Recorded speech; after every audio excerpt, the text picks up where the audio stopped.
3 hours ago, I found a phone hidden in my wife's car. I found out my wife had a second family, and they didn't know about me either, but here's the part that made me vomit in my driveway. Those messages go back 6 years. The same 6 years she's been sleeping in my bed, raising my kids, wearing my ring. It had messages from a man calling her baby, pictures of her with 2 little girls I've never seen before, a mortgage for a house 40 minutes away that I didn't know existed. My name is Marcus, I'm 32 years old, and I'm about to walk up to that house right now and destroy 2 families at once. Before I tell you what happened, hit that like button and subscribe to this channel. You're going to want to see how this ends. This is my confession. Let me back up. My wife's name is Jennifer. We met in college, got married at 24, and we have twin boys who just turned 7. Jennifer works in pharmaceutical sales, which means she travels a lot. 2, sometimes 3 nights a week, weekend conferences, client dinners. I never questioned it because that's just what her job required, right? Wrong. I'm a software engineer. I work from home most days, so I handle the morning routine with the boys, take them to school, pick them up, make dinner when Jen's away. We have what I thought was a normal marriage. Not perfect, but good. We laughed together. We made plans. We talked about buying a bigger house next year. She kissed me goodbye this morning like she always does. Told me she loved me. I love you. Said she had a conference in Portland and wouldn't be back until Friday. That was 5 hours ago. Here's where everything falls apart. This afternoon, I was cleaning out Jen's car because she asked me to take it to get detailed while she was gone. She usually keeps it immaculate, but I found some trash in the back seat. Fast food wrappers, a receipt, nothing unusual. But then I found something wedged under the passenger seat. A phone, not her phone. She had her phone with her. This was an old iPhone in a purple case, and when I picked it up, the screen lit up because the battery was still partially charged. No lock screen, just open. My first thought was that it belonged to one of her clients, or maybe she found it somewhere and forgot to turn it in. But then I saw the messages, hundreds of them, all from the same contact listed as Home Barber. Opened them. The most recent message from this morning said, "Have a safe trip, baby. The kids and I will miss you. Love you." I sat there in the driver's seat staring at that message for what felt like an hour but was probably only 30 seconds. My brain couldn't process it. The kids and I will miss you. What kids? Burr. Scrolled up, days of messages, weeks, months, years. Can you pick? Up milk on the way home? The girls did so well at soccer practice today. I can't wait for date night tomorrow. Photos. So many photos. Jennifer smiling with 2 little girls who looked about 9 and 11. Jennifer holding hands with a man I'd never seen before. Jennifer wearing the same necklace I gave her for our anniversary last year while standing in front of a completely different house with a completely different family. The earliest messages I could find went back 6 years. 6 years. I need you to understand something. I'm not a paranoid person. I'm not the type to go through phones or hire private investigators. But sitting there in that car, holding that phone, I felt like I was losing my mind. I went back inside our house and opened her laptop. She left it behind because she had her work laptop with her. I knew her password because we've always been open like that, or at least I thought we were. I checked her email. Her real email, not the one I knew about. Turns out she had 3 different email accounts, one for me and our life together, one for work, and one I'd never seen before. In that 3rd email account there was a whole other life.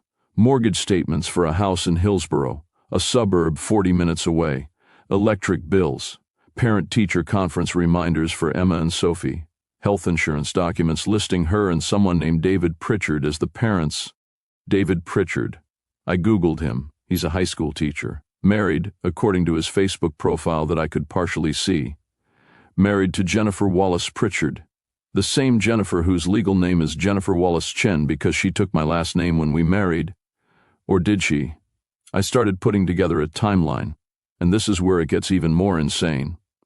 Jennifer and I got married 8 years ago, but according to the documents I found, she's been with David for at least 10 years, which means she was with him before she even met me.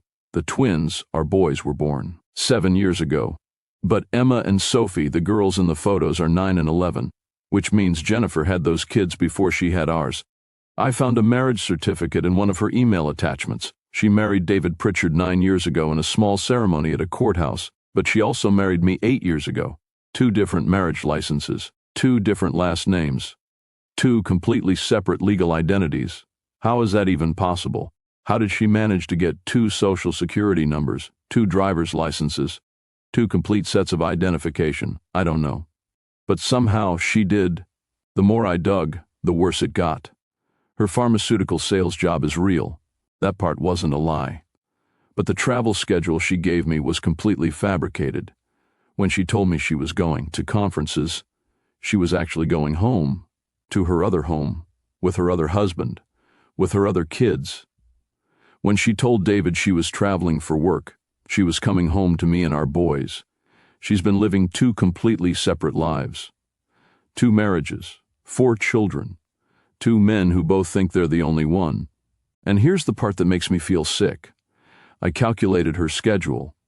She splits her time almost exactly down the middle. 3 or 4 nights a week with me and the boys. 3 or 4 nights with David and the girls. Every holiday, every birthday, every major event, she's been dividing her time, making excuses, building elaborate stories to keep both worlds from colliding. When our boys were born, where was she?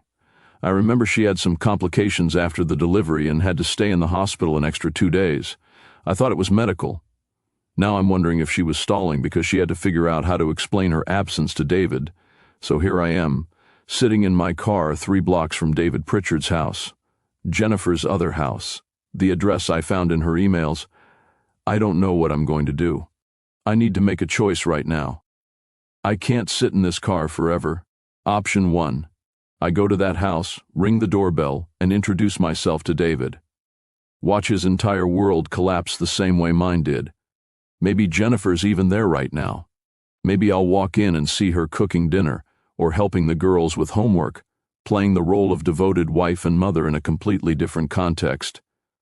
Option 2, I go home, confront Jennifer when she gets back on Friday, and force her to explain everything before I decide what to do next. Option 3, I call a lawyer tomorrow morning, file for divorce, and try to protect my boys from the fallout as much as possible. I don't know which option is right. I don't know if any of them are right. What I do know is that my marriage is over. The woman I thought I knew doesn't exist. She's a stranger who's been playing a character for 8 years, and I fell for it completely. I'm going to start my car now. I'm going to drive to that house. I'm going to ring the doorbell. And when David Pritchard opens the door and asks who I am, I'm going to tell him the truth. I'm Marcus Chen. I'm Jennifer's husband, and we need to talk. I don't know what happens after that. I don't know if she'll lose everything, or if somehow she'll manage to talk her way out of this like she's talked her way through everything else. I don't know if my boys will ever understand why their mother won't be around anymore, but I know I can't live in this lie for another second. Part of me wants to march up to that door right now, knock, and blow up both of our lives. Part of me wants to call a lawyer first. Part of me wants to just drive home, pack a bag, take my boys, and disappear. But the biggest part of me needs to know why. Why would someone do this? How do you look into the eyes of 2 different men, 4 different children, and live a double life for years? How do you not break down from the exhaustion of it? How do you remember which version of yourself you're supposed to be at any given moment? I keep thinking about all the times she seemed tired, all the times she said she needed a mental health day, all the time she'd get a phone call and step outside to take it. It all makes sense now. The worst part isn't even the betrayal, although that's destroying me from the inside out. The worst part is thinking about my boys.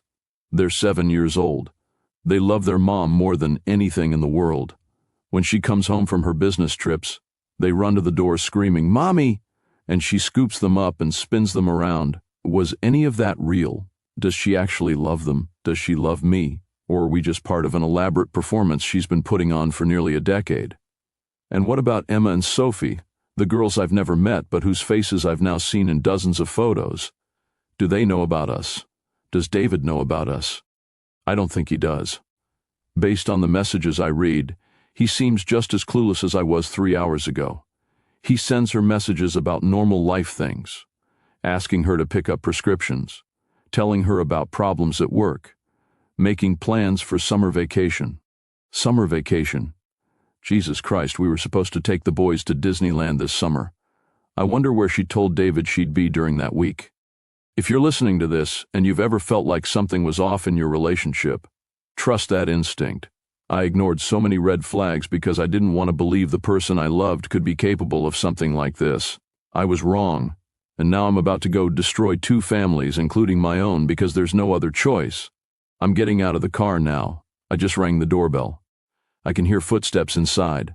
My heart is pounding so hard I think I might pass out. The door's opening. It's him, David.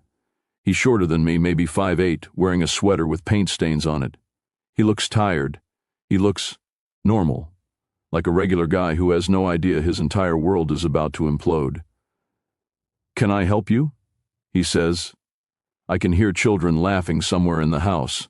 The TV is on. I can smell dinner cooking. "Are you David Pritchard?" I ask.